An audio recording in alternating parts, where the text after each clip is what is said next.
Hi, everybody. Steve Caton here with you from Alteza.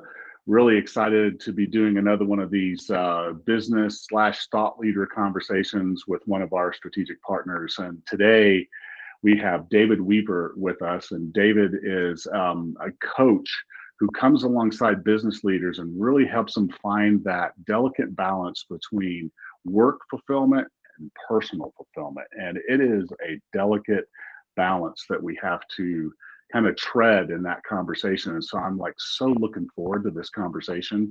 Like so many of these conversations, I have these talks to help me, and then they end up helping other people, which is really cool. So let me first introduce you guys to David and let David tell you a little bit more about him and the work he does. So, David, welcome.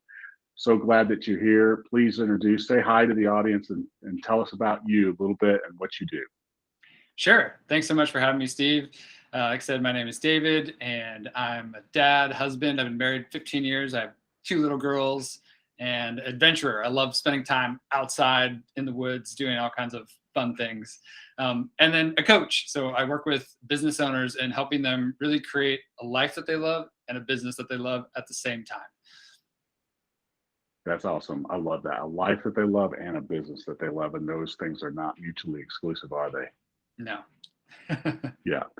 So here's what I've been seeing. You and I've been talking about this a lot, David. And in fact, we're in the middle of a survey right now of clients that we work with and peers that we know, trying to figure out what is keeping business leaders up at night these days. And so we're getting some really interesting feedback. But the overwhelming number one answer that we're seeing so far has something to do with work-life balance and stress. And so I really want to kind of dig into that with you today. And let's talk about stress and work life balance and all those things that we wrestle with as business leaders, and what are some great practical tools that can help us get to a better place. Does that sound like a good conversation? Sounds like lots of fun. Let's do it. Right.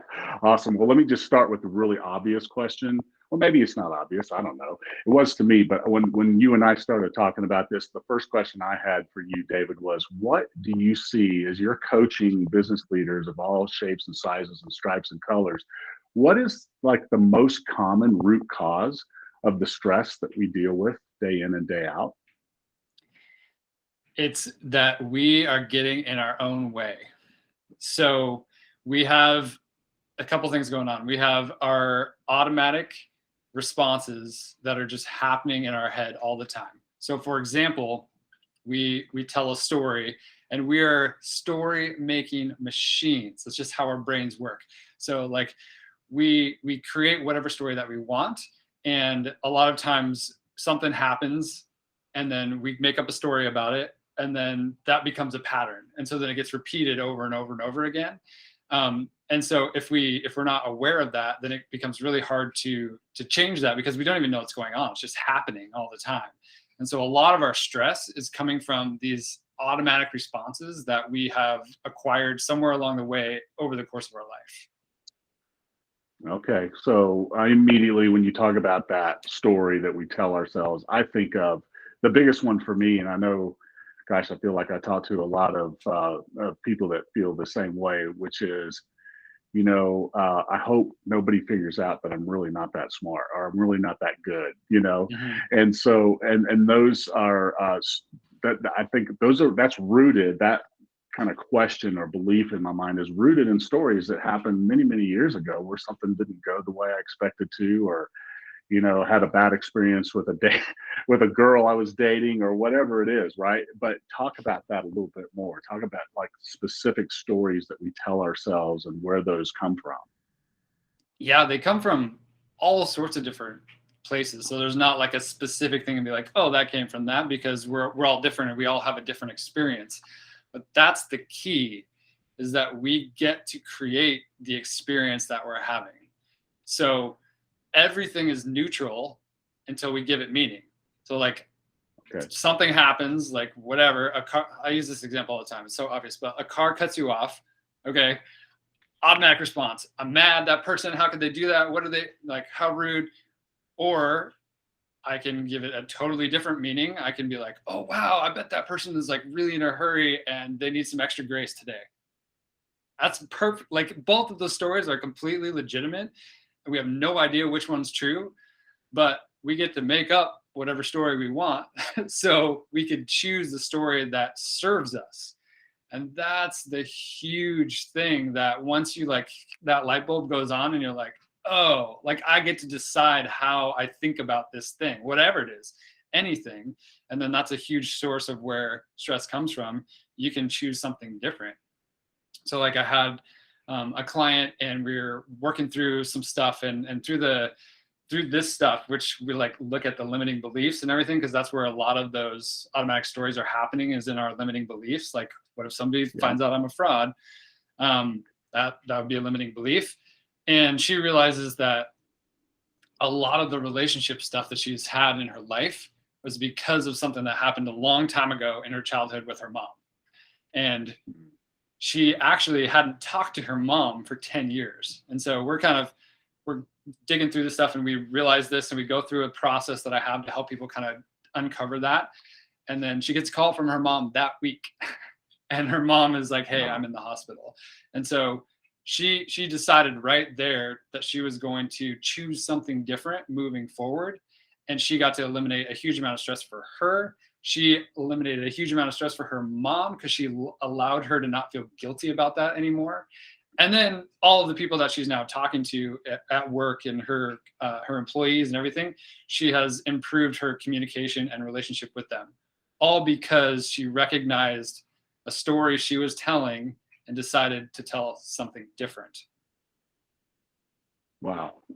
Okay. So lots of thoughts flowing from there.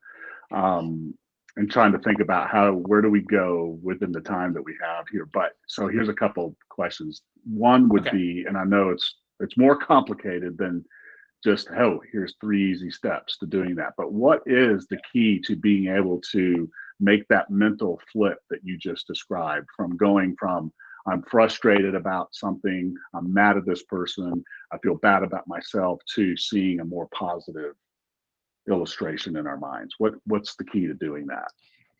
This is great. I love this question, because what tends to happen is people, and I'm sure you've heard this, they're like, oh, just think positive. Like I just said, Yeah. just change the story. Okay, Right. but it's not that simple.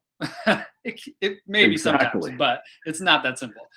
Because if you are like really have a strong emotion about something, and you say, oh, just think, like if somebody told you like, oh, quit feeling like that, just think positive, you'd be like, okay, so you're telling me what I'm feeling is wrong, and that completely invalidates that, and now I should just do something else. Like that's not how it works. Yep. So the first step is to pause and realize that you're doing it, and then just have a moment of curiosity about it. So normally we have the reaction and then the judgment. So the first step is to go, okay, I had the reaction and judgment. Let me take a breath for a second. That's interesting. Why did I have that? Like what's going on here? And so then I like to say, like, we try to hold on to stuff so tightly like this. I like to say, if you can just like hold things a little bit more loosely and be, interesting. What's going on here? That visual kind of helps me, just like holding my hand open. Yeah. Then that's the first step in starting to then be able to choose different stories, because you can't just do it right away most of the time. It takes practice and training and reminding yourself, and then doing it again, and then talking to somebody about it, and then going back later in the week and looking at, oh yeah, when this thing happened, okay, what was that all about? Yeah. Oh man, that's huge. And just that exercise right there, I think, of being able to pause, and then to explore, okay, where is that coming from? I would imagine this is why you're so helpful for the people you work with, because that process, if I've never had somebody help me navigate that, then that's not all that easy to do, right? Because there's a lot of layers to that onion once you start peeling it back. And so So yeah, I know right there, I know I need some help doing that. Which leads me to a question now. A lot of people may think I can figure this out on my own, right? I know Yeah. I can do that on my own. I don't need someone's help. So tell me why we need help doing something like that. I think we all need help to some degree or another, if we're really trying to not be stagnant. If you're like golden, you're happy where you're at, cool. Like we don't need any help. But if we're really Yeah. trying to grow and move, and whatever your business is, whatever thing that we're trying to create in the world, then having somebody in our corner that sees things that we aren't seeing is invaluable. Like I can't see all the Mm, stuff that I'm not. I need somebody to show me that too. Um, yep. and so I think that yeah, there's a million different reasons, but I think that's one of the big ones. Yeah. Yeah. And that's the one that I know when we were talking about this the first time, I really connected with that because I had the privilege of going through an experience with a coach slash counselor a few years ago where we were unpacking a lot of that in my own life. And I just the depth to which he was able to go, and the questions he was able to ask are not questions I would have even felt comfortable asking myself, right? But Mhm. sitting there with him, exploring it, and then he'd be like, "Okay, so I hear what you just said, and I hear how you felt when you said it. Tell me where that comes from," and just continuing to go down that path. I couldn't do that on my own. Absolutely. Maybe there's people out there who could, but no way could I do it. And I think it's probably a fallacy to think that anybody could do that and do it well.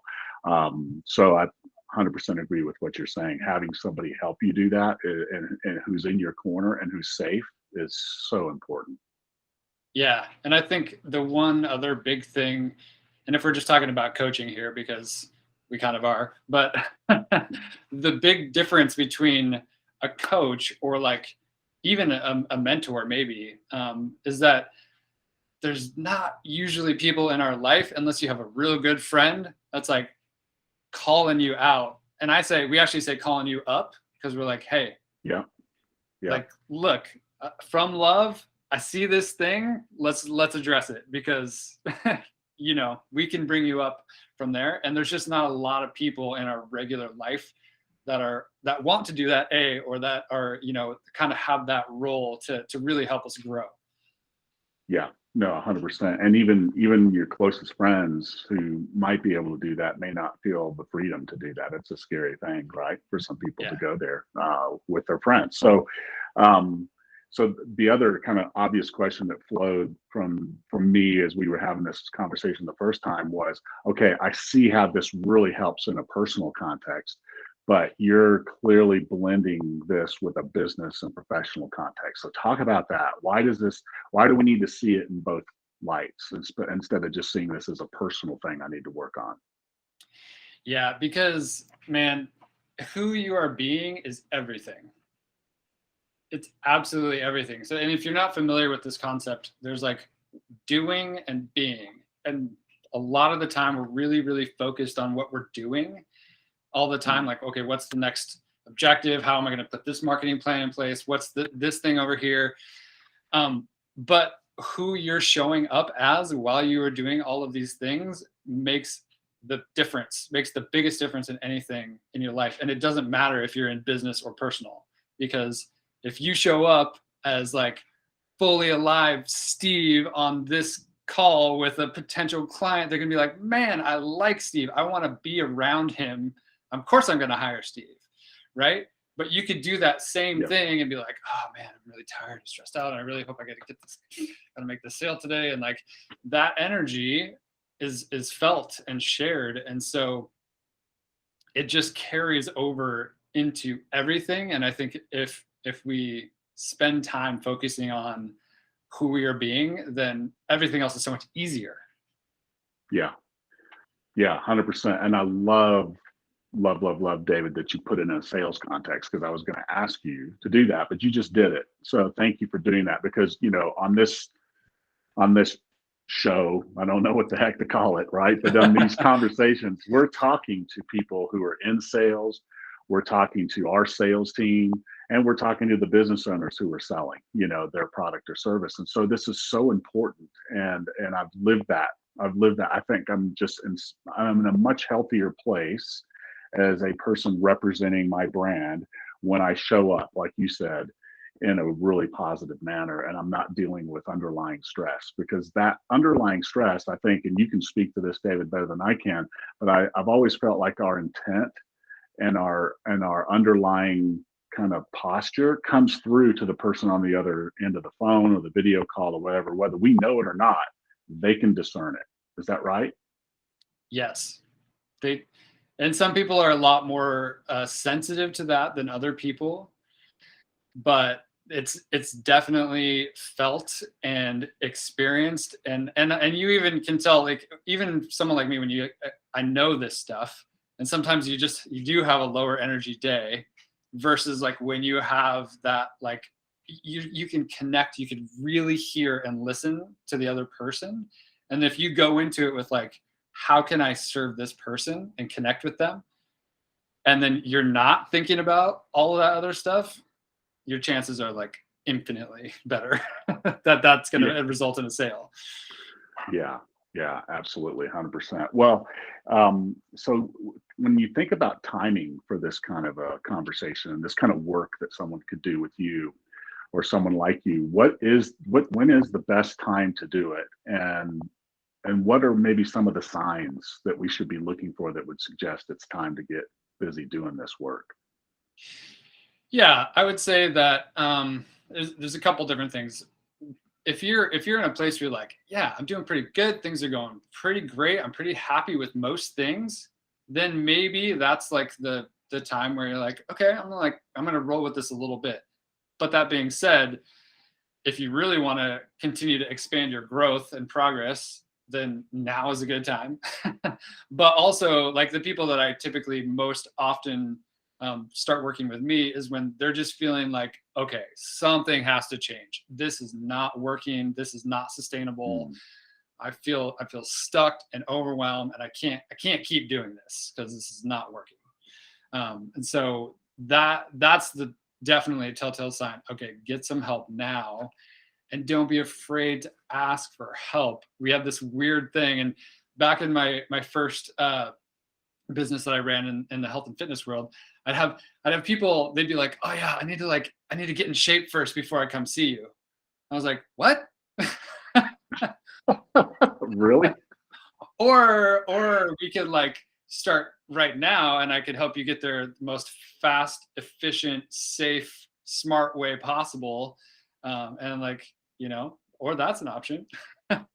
Yeah, So right. I think that's really common though, is people are like, oh, if I just need to make these little shifts before I ask for help or go start to work with somebody.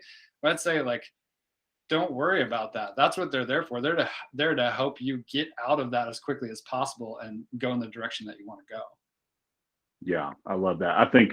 You know, I think our human nature is such that we wait until we are kind of at the end of our rope or we hit the wall before we ask for help. And so, how much better would it be if we could see the signs of the stress and the misalignment and the lack of fulfillment before we hit the wall or get to the end of the rope and be proactive. And so, yeah, I love that. I'm guilty of having waited until I got to the end of my rope in a place before I asked for help, and I've learned not to do that anymore.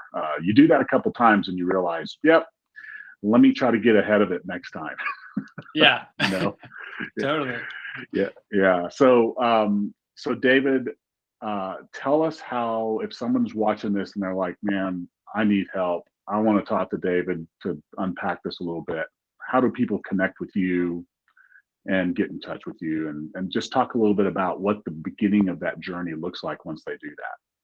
Cool. Yeah. So the easiest way is you can just go to my website, davidweavercoach.com, and just scroll down to the bottom, and you can grab a time on my calendar or send me an email. And what it looks like is just seeing, like, me just asking you a bunch of questions and saying, hey, like, what do you want? What's going on? What are all these moving pieces for you?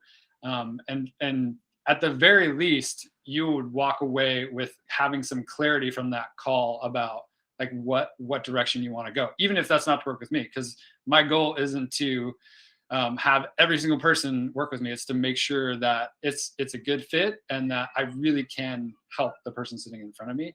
And sometimes that means like, oh, I think this person over here would serve you best, or whatever that looks like. But yeah, the first part is just so fun because it's just me getting to know you and digging in a little bit, asking a bunch of questions. Yeah, I love it. And for everyone listening, I did that. I went through that process with David, and it was so insightful. David, you asked great questions, really thought-provoking questions that just make you go, huh, okay, I'm not really sure about that part of my life or that part of my business. And then it helps me, affirm and validate that other parts I feel really good about. And so it was a super helpful conversation, and I would encourage anybody to do it. And I appreciate, David, that you care so much about fit. That's one of the reasons you and I connected and get along so well, is that we both feel that way. We know we're not the right solution for everybody, and when we are the right solution, great things happen. But if we're not, we want to help those people get connected someplace where they can get help. So that's cool. Yeah, So I'm absolutely. glad you approach it that way. So David, thanks so much for the time and the conversation. Really, I mean, we could talk about this for a long time, and we have already, but for the sake of Yeah. our audience today, thanks for just kind of buttoning up into a short, concise, and very practical way for us to understand why this conversation matters and when we should engage in it. And I really appreciate your time. Yeah. Thank you so much for having me, Steve. Yeah, you bet. Have a great day, and we'll talk again soon. All right. Sounds good.